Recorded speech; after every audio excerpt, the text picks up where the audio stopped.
Hello and welcome to Spielberg. I'm Nathan. And I'm John. We're your co-host, and we're here to talk about films, video games, stories, theology, and everything in between. In other words, we're here to give you the spiel. And that's because we believe that every story ever told in some way reflects the greater story that God has been telling since the beginning. Amen. Thank you, John. Talking about stories and also God.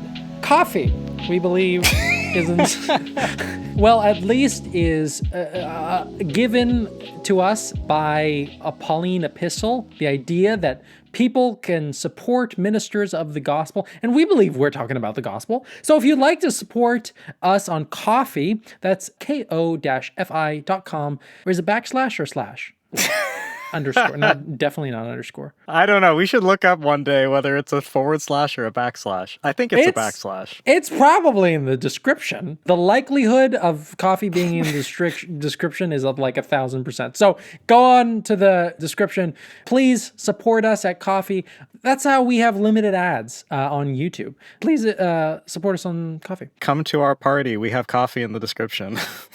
Today's week is going to be my week again. I know we had Blade Runner month, which is awesome, where John and I discussed for an entire month, not really, like it was 2 days for us, but for an entire month, you got to listen and re-listen and just pour over the hour and 2 hour things of Blade Runner, and we hope you enjoyed that. But since we kind of took a weird format with who was co-hosting, I will be co-hosting this week as well, and I've picked a very interesting movie. What do you think it is? Is it about two mice that have fallen into a bucket of cream? I believe so. Ladies and gentlemen, this is our second time, believe it or not, recording this episode. Take two. Literally lost the audio right after we filmed at the hour mark, and we're just bleeding and dying. But hopefully today it's going to be even more crisper. It will be crispier, as it will be mice crispy. Think of it as Christopher Walken. Crispy Christopher Walken cream crispness from Spielberg. So it's my week. John, the blurb plot of Catch Me If You Can. The film follows Leonardo DiCaprio as Frank Abagnale, a young fraudster who learns check fraud and becomes increasingly good at social engineering to work his way into businesses and jobs and services that he has no business dealing with in order to scam and fraud people. He is then chased by Kyle Hanratty, played by Tom Hanks. And Hanks chases DiCaprio all over the U.S. and even outside the U.S. to France. In the end, learning that crime does not pay. A brief overview, that was perfect. So, John, one of the reasons why I picked Catch Me If You Can, first of all, this is not Ridley Talks anymore. This is Spielberg, where we review movies. And it's a bonus that Catch Me If You Can is a Spielberg movie, which is not affiliated, we're supposed to say, because of legal things. It's spelled completely differently. Completely differently. There's an H somewhere in there. Yeah, that H didn't get in there accidentally. It didn't just wander in off the street. Nah, not a Christopher Walken. We just took the H from Christopher Walken, stuck it in. Well, and on that note, this walk-in title, Catch Me If You Can, the reason why I picked Catch Me If You Can is because of its personal impact on me. I think I said this last time we recorded this episode. This was a personal impact for me because it's one of the movies I think is really beneficial to people nowadays. There's this idea that we can fake it till we make it, right, John? You've probably heard that statement quite a lot, even in the church sometimes, right? All the time. And it's this idea that if you can kind of manipulate your appearance or at least manipulate how people see you, that's the basis of your acceptance. And I think this movie challenges that deeply. That's why I chose this movie, and that's why I think it's going to be an interesting conversation. I know last time we filmed it was interesting, but hopefully this will continue our thoughts and ideas to a deeper level. So why don't we start with likes? Try to praise it as much as we can before we get into the cream. The bucket of cream. Yeah, right off the bat there, one of my likes has to be Christopher Walken's in this movie, and oh my goodness, He is just so incredibly incoherent for being coherent. Every time he shows up, I'm distracted that he's there because it's him. And yes, I put that in a like because, oh my goodness. For those of you who haven't seen the movie, you definitely should, because his "two mice fell in a bucket of cream" speech is one of the most bizarre, hilarious things that I think I've heard in a serious, charming film. Half the movie, I just expected him to just start saying it. And funnily enough, when Leo starts saying it later in the movie, I'm like, am I losing my mind? What's happening here? It's Is one of this the whole most movie about memorables. mice and buckets of cream? I mean, one of the most memorable lines I think I've ever had in a movie. It's stuck in my head for like years now. But yeah, like I said, the movie is very charming. Just that Tom Hanks really makes a movie more enjoyable. That just him as an actor, it doesn't matter what role he's in or how serious the movie is. Regardless of the story that's being told, somehow it becomes just a more, I guess, cozy experience. That just he has a way of sort of making everything that he's in very charming and enjoyable. Yes. I have some likes and dislikes that are kind of side by side, so I'll try and split them up here. Some of the directorial decisions for the look of the film, I really liked how hazy everything was. There's so many shots where the rooms just have all these light beams that you can clearly see. There's so much haze everywhere that it's quite nice to look at. I love the halation and the blooming on the film and some of the lenses that they used. It was just, it's a very pleasing look. Watching a film about a criminal and seeing what they do, how do they start, how do they live their life of crime? Do they regret it as they're living it? Do they want to change? And then seeing how they turn out in the end and what happens. I love stories like that. Because there's always the possibility of huge turning point and a huge change in lifestyle in the end. Not all crime films end that way. In fact, most of them don't. But because there's that possibility of a turning point, of a criminal renouncing his past ways and turning a new leaf, I love the potential in the plot for things like that. Leonardo DiCaprio's character, Frank, is a kid when he starts. And so just to see how he does all these things and how he grows into it and his choices along the way is very enjoyable. I very much like this film. How about you, Nathan? What were your likes? I've been thinking about this. I think you're completely right. Christopher Walken, Tom Hanks. Yes, Leo. I don't want to get into the dislikes too quickly here. So we'll but they're great. I mean, come on. They are gold standard Oscar-winning actors. And obviously it tells. It shows. When you watch the film, you can see, okay, they are on cue with the emotional impact of the scene. Cinematography, I would agree. I think they have some really interesting maneuvers. There was a question in our last recording that I brought up. What makes Spielberg a Spielberg movie? Right. What Spielberg movie makes it a Spielberg movie? And I keep coming back to the answer. Spielberg is really good at showing people. And showing people, I think, in a really redemptive light. In an honest light, yes. Sometimes even a brutal light. We see this in Schindler's List, Saving Private Ryan, etc. But in an honest light, and at the same time, there's always redemptive tones that I hear and I see scattered throughout the length of his films. So aside from his big films like Jaws, Jurassic Park, Indiana Jones, those are big adventure films that I think, John, you referenced last time, and I would agree too, that Spielberg, he's known for those big adventure movies. That's how he really gets his start and also his acclaim. But as a dramatic storyteller, this is where he really shines in showing people. And I think he did that very well. I think everything, including the story, really facilitates a good, very subtle look into these characters and into the lives of these people. Sharing, obviously, as I have already stated, these big concepts. What is the right path of life? Is it follow the rules or is it to disobey the rules? And is it black and white like that? Those are really good questions I think this film examines, and Spielberg really hits the nail on the head with that.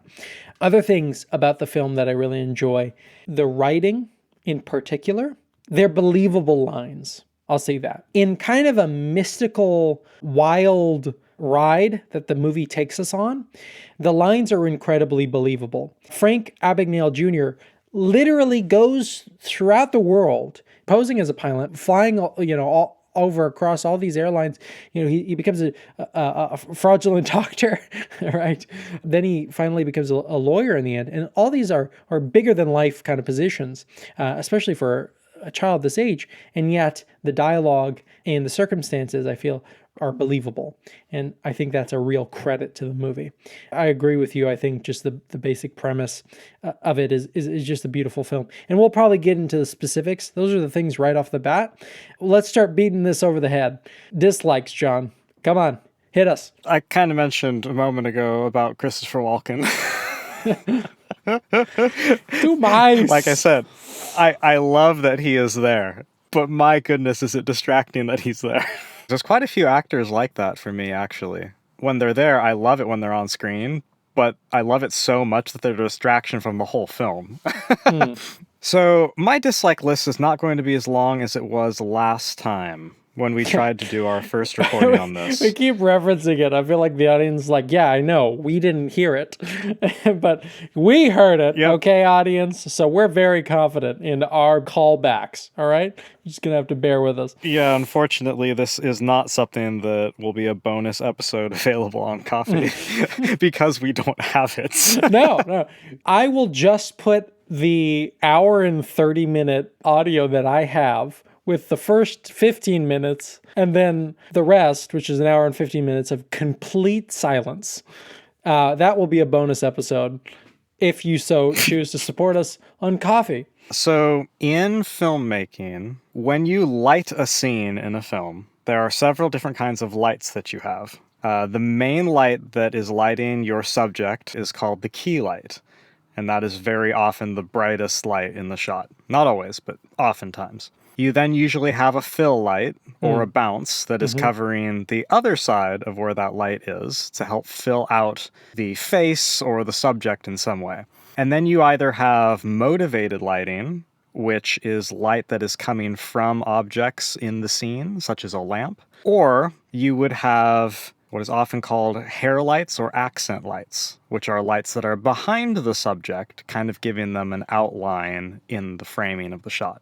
This film goes a bit too hard on its hair light to the point where it actually doesn't make any sense. There are several shots in this movie where the hair light, the accent light, is way too bright to the point where I'm wondering if there was a hole in their ceiling of their set and just sunlight is bursting into the room, because it makes no sense in the context of the movie why there's a massive light in the ceiling of a kitchen in the 60s.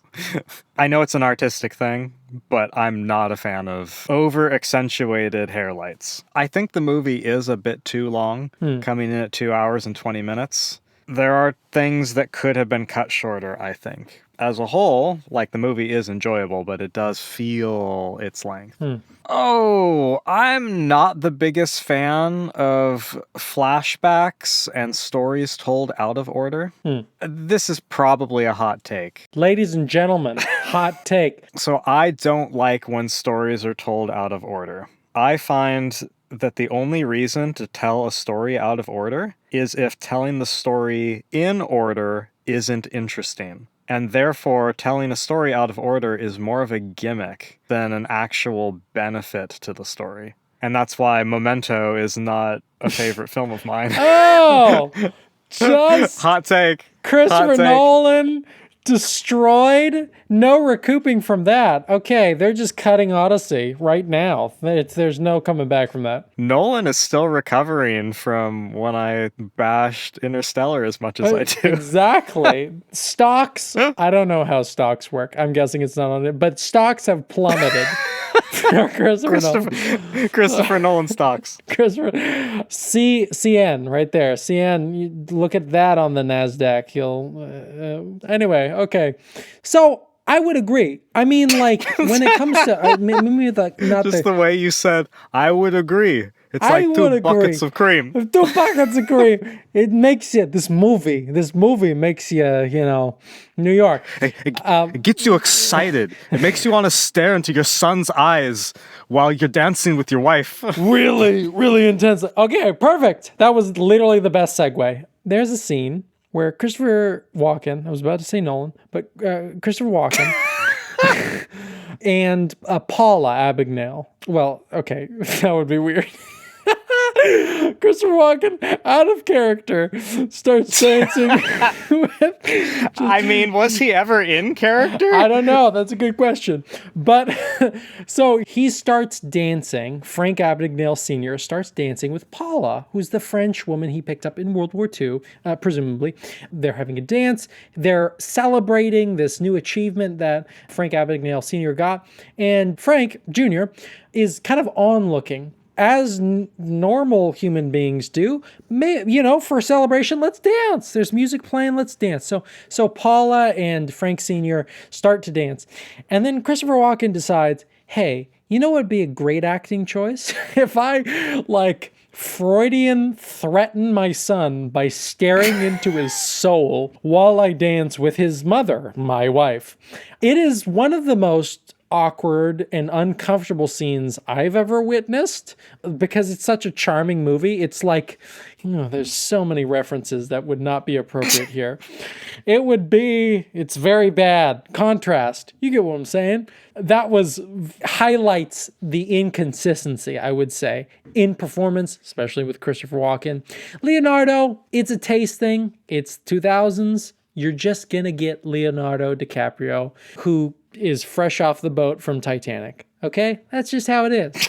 He's doing his thing. Oh. Frozen. Not necessarily blue. They fished him up out of the water.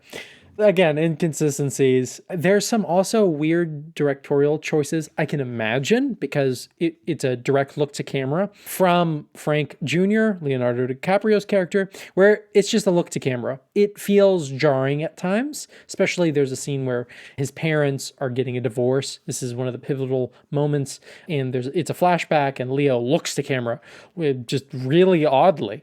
It doesn't feel like it jives with the rest of the movie. Usually a look to camera conveys something of a fourth wall breaking. Not necessarily a complete fourth wall breaking, but it's supposed to be stylistic, artistically, a fourth wall breaking so that the audience receives some of that dramatic information.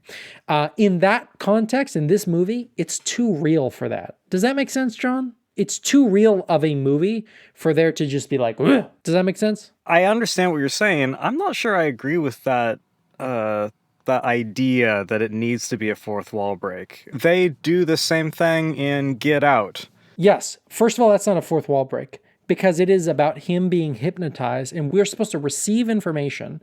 He's looking at a TV, remember? So he's looking at a TV. The camera replaces the TV. Before that. Yeah, so the look to camera, the camera assumes the position of the mom in that case. And him. It goes back and forth between them. Yeah, which is in that case, I guess, yeah, that would not be a break of the fourth wall. Right. Most of the time it is used to break the fourth wall. The character looks directly at the audience and is going like, we all know what's going on here, folks. Yeah. Well, that's a phenomenal way to approach a look to camera, because it's not a look to camera. It's a look to the mom or the TV or himself. That's not a traditional look to camera. Look to camera, in the way I'm using it, it means like you are telling the audience something by looking to the camera. You're not assuming a position. I just thought that was jarring. The second one was, so the actual story. Frank Abagnale Jr. is a real person. He did go to prison and he was a fraudster. The issue is, apparently many reports have come out, and some reporters have found that the claims of the movie aren't consistent with reality. That Frank Abagnale didn't actually do some of the important things, in specific, the airline pilot, the bar, passing the bar, becoming a doctor. I believe it's in the beginning of the movie, or it may be in the end, where it says, this is based on true events. It's based on a true story, basically. Or at least that was the marketing, In order for it to kind of fall short from that perspective is disappointing. I would say, however, if they did not claim it was based on a true story. They didn't do the classic Hollywood, it's based on names, but all the events, kind of like Anchorman, based on true events, except the names, the places, and the events were changed in this movie. So, and that's fine. Okay, we get it. But if they were to stick with, okay, it's just a really good story, and I think it is a really good story. So that's disappointing.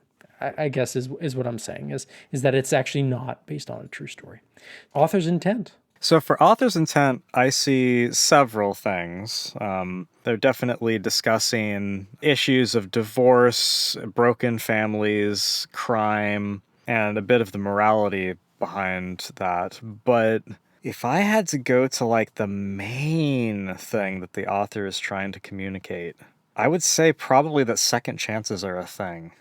Because it's not as focused on, I guess, the morality of crime as it is on where things conclude. Because Tom Hanks's whole role is to catch DiCaprio. Yes. And in the end, though, that doesn't, even though he has caught him, he's not satisfied with just, oh, I caught him, my job is done, I can move on. If he had done that, I think then, okay, the movie's very clearly just saying crime bad, that's it. But there very much is this sense of almost the impression that people inherently aren't bad, they just need to be guided on the right path. Okay. I can see some of that throughout the movie. Do you have an example? Right. Like one, Catch Me If You Can, it's very subtle. It tries to be subtle. Yes, but do you have any examples where that kind of is put out? Well, throughout the film, Frank Jr. is very aware that what he is doing is wrong. Like, he writes letters to his father, and in one of them he quotes his father saying, I remember you told me that an honest man has nothing to fear. So I'm doing what I can to not be afraid. Yeah. And so right there, he himself is stating that what he's doing is not right. That he is not honest. He's not making an excuse for it. He's just saying it, I am not an honest man. And then later, when he's having a conversation with his father, he tells his father, like, tell me to stop. Or ask me to stop. Just ask me to stop. And his father's like, you're not going to stop.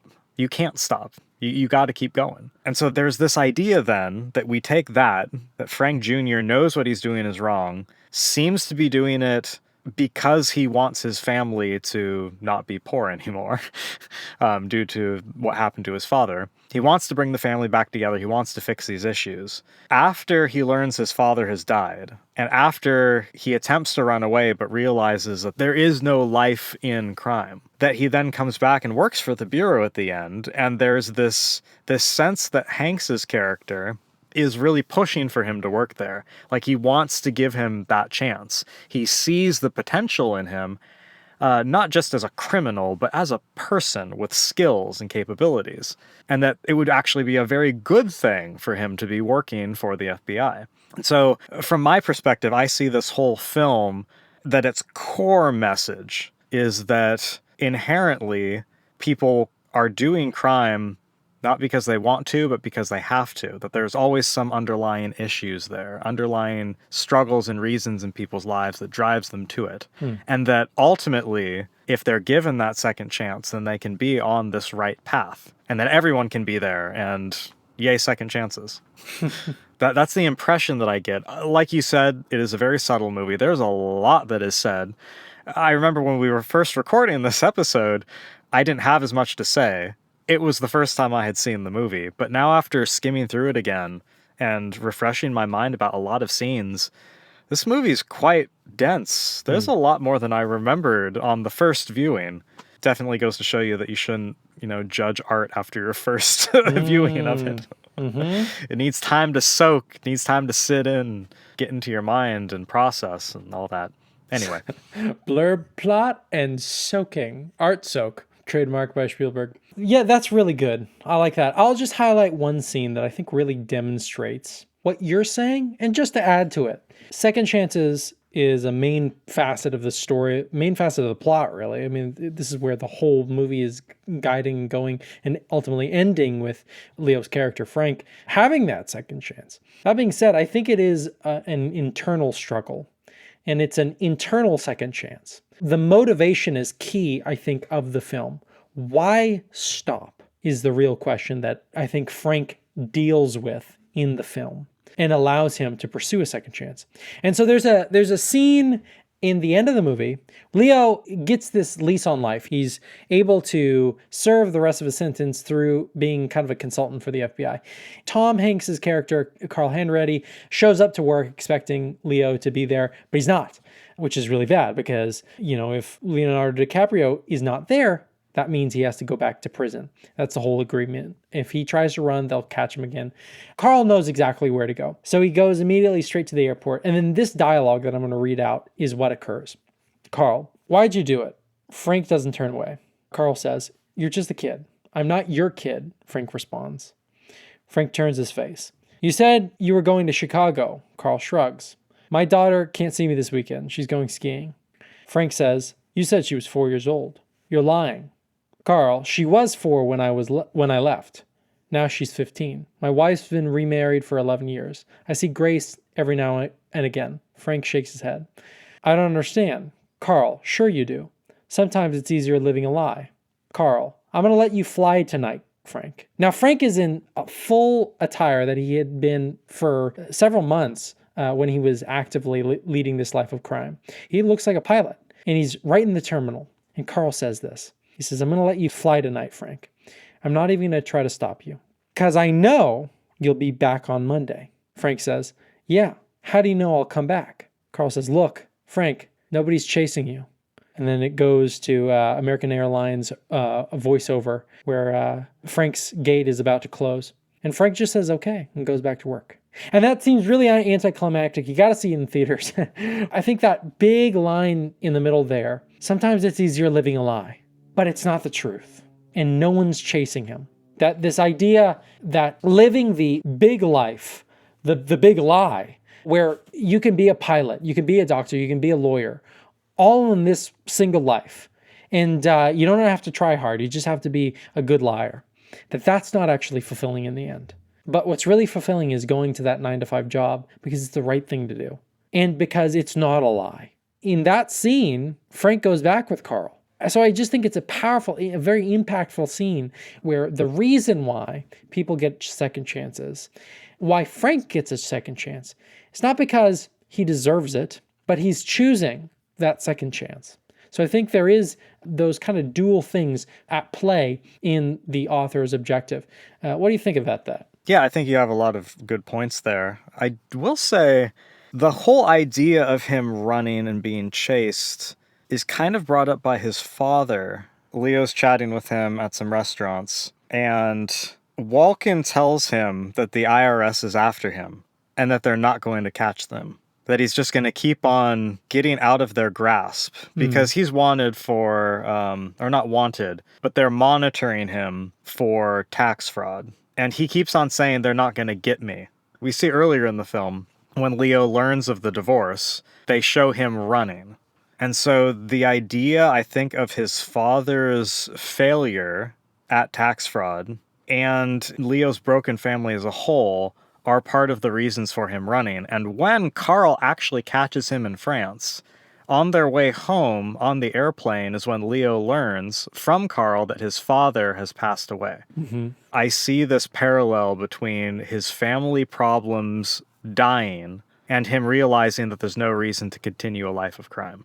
Yes. No, there's a parallel. And there's also a personal decision. Sure. And that's why, that scene that I referenced is after that. He already knows his father's dead. So why go back to it again? And so that dichotomy of living a lie, gathering what is needed through a lie, is not fulfilling. And that's the note where it kind of ends on. I don't believe Frank Abagnale ends with resolution with his family in the end, right? When they get off the plane, he escapes through under the toilet and runs off. Right. And he runs to his mother's new home with her new husband and her new daughter. And he sees the daughter in the window, and they have that moment where they just kind of stare at each other. And he asks, "Where's your mother?" And she turns around and points to his mom back in the other room. And that's when all the cops show up, and he very quickly tells Carl, get me in the car. Get me in the car. He realizes that his family, his mother as he knew her, no longer exists. and that his mother now has her own family, seemingly a different family, almost like he is an orphan now. I guess it seems like a negative, either on both ends of the spectrum. He loses his family. Life of crime is no longer appealing. I am adding, I believe it is an element that it just isn't a fulfilling thing anymore. That his whole reason for leading a life of crime to begin with was also his family. Yes. He's trying to run away from his family. He's trying to run away from divorce. Now he can't escape from it. Not only can he not escape from the reality of his family being broken, but that the life of crime itself is broken and isn't fulfilling. That's all I'm adding. Yeah, there's also the scene when he's with his fiance's family and they're in front of the TV, and I don't know what show they were watching, but they start singing was it like some Scottish song? You remember that scene? Yeah, it was a weird movie. Well, yeah, because the whole family kind of gets together and all start singing this old fun like family community song. That's one of those songs that's so bizarre to everyone on the outside. Mm-hmm. But to everyone on the inside who's familiar with the song, and the family definitely was, that it's part of, I think, not just their family history, but their culture and their community as well, that they sing it like it's something that brings them all together. And you have Frank there, Frank Jr., in the midst of all of this, kind of watching, and even towards the end of that scene, he starts to try and sing the song. Mm-hmm. And so you could say, oh, maybe he's just trying to play the part. Maybe he's trying to fake it again. And like, oh, he's a part of the family.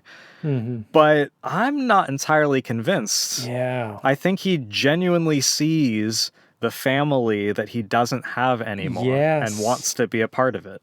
And remember, when he is supposed to pop the question to the girl's dad, that beautiful scene where the guy says, "Who are you?" And Frank confesses. And I think in a genuine sense, he says, I'm not a pilot. I'm not a doctor. I'm not a lawyer. I'm just the man who loves your daughter. And in that, there was a genuine, I believe, confession. At least Leo does a great job trying to convey that. He's trying to come clean. And instead of saying, I'm these things, look at my achievements, it's, I love your daughter, I want to be a part of your family, rather than the lies. And so that paradox, that either or, I think you're right, is beautifully demonstrated in that family. So John, since we've mastered author's intent and we are inside the mind of Spielberg, what is... But he didn't write the screenplay. But directors get all the credit, John. You know that. What can we as believers take away from this really complicated, nuanced story? If I'm summarizing this correctly, then, we think that the core idea of the film is a little bit second chances, a little bit the desire for family. And what was yours? What did you say? Lying isn't good. Yeah, living a morally right life, is that what you'd say? Sure, yeah. And so if we go from that into, what can we as Christians take away from the movie, our third discussion topic, I think some of these things are like spot on. But I do think that they are a little bit short-sighted. I know in some of our previous episodes, you've asked the question of what does the particular story say about sin and the origin of sin? And I would say that that's a question for this movie as well, that this movie doesn't bring that up. It seems to imply that once you find that family that you're supposed to be a part of, once you're living properly, whatever that exactly means, that things are working out and that you're where you're supposed to be. And if you're not directly living a life of crime, that life is good and it's satisfying and that's all there is. But we as Christians, those of us who believe in the Bible, in God's word, know that there's something more than that. That just living a morally right life as people define morals, well, that gets slippery really fast. Got end of the book of Judges that says that everyone did what was right in their own eyes. So very quickly, slopes become slippery. While it is certainly the right direction that this movie is heading in, it's not arrived, even by the end. That's really good. And so then the question would be, okay, well, what is the right way? Well, if we know that based on scripture that all men have sinned, we know that in the garden, mankind was made perfect in the image of God. Their relationship, their family was perfect. But then because of sin, that changed. And all throughout the rest of Scripture, it's clear that people cannot get along anymore because of sin. Yes, there's a much bigger issue. Sin separating us from God, sin eventually leading to death, not just of the body, but of the soul as well. But I think in the case of this story, focusing on like, oh, family and living right is the focus. Well, it's part of it. The problem is family and living right, you can only do for so long before the family is going to fall apart because sin's still there. And living morally right is only going to work for so long because sin is still there.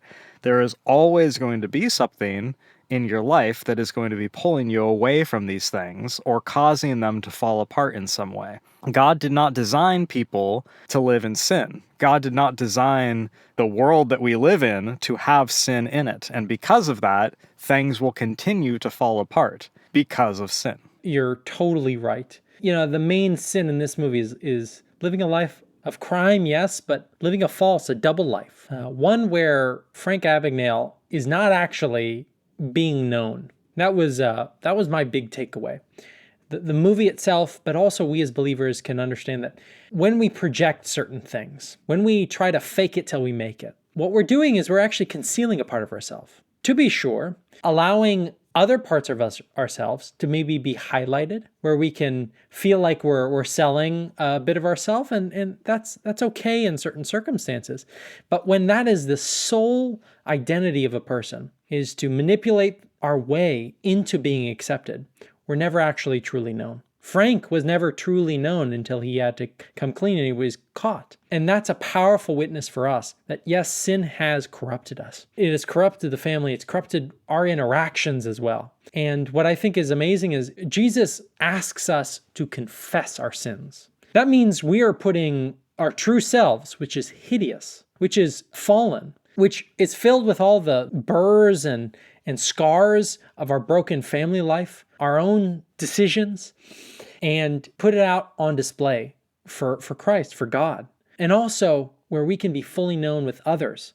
We are supposed to confess to one another too. And so Christ's message is to really present ourselves in our entirety, fallen though we may be, but known. And not just there. Frank gets picked up, he's caught, he's now known as a fraudster, and he tries to work his way back. And it's too hard, and he tries to go back to a life of crime again, but then realizes that's futile, so he goes back again. And there's this kind of petering out end of the movie where there's no hope. There is hope for us. There is restoration for us. There will be one day, and it's coming soon, it's already been validated through Christ, where we will be completely known, but also completely free from sin, away from the presence of sin.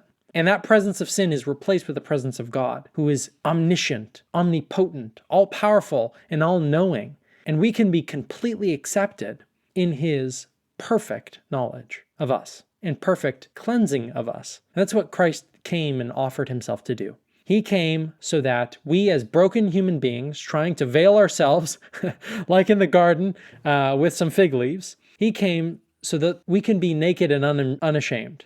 I'm not promoting nudism, but in the spiritual sense, that we can be completely vulnerable before God. That's what it actually means. You know, Genesis is not saying we should all go back to being naked.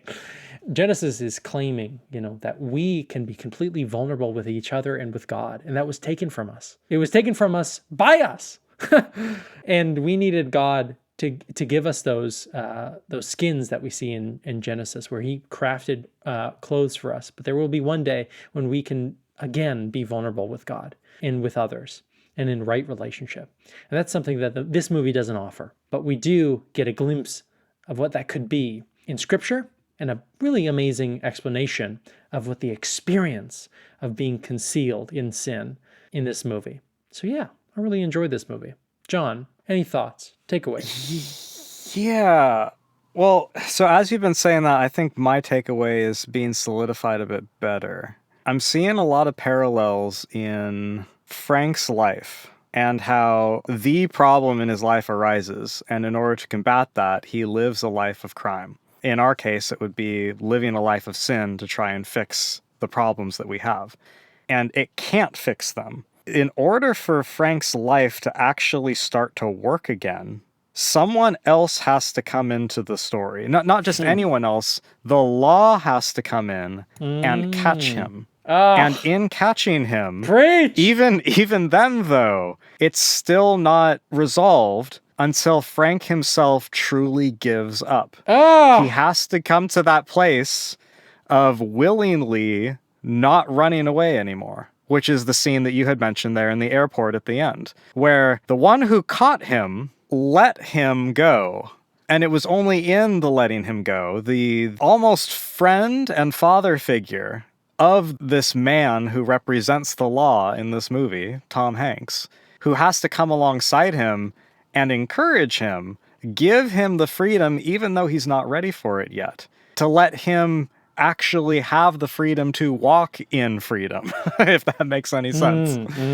So I'm seeing a lot of parallels between Tom Hanks's character and Frank and DiCaprio in the same way that Jesus enters our lives, catches us, brings to mind the things that we have done, convicts us of our sin, then offers us freedom by living with him in relationship. I will say the one thing that this movie doesn't have is Tom Hanks giving some like real sacrifice. But otherwise, as you were talking, like all of these things started to sort of piece together in my mind that, oh no, there's like a really clear similarity. As I had mentioned initially, it's not 100% there. The movie doesn't come out and say these things. But I do think those patterns are there for us to see.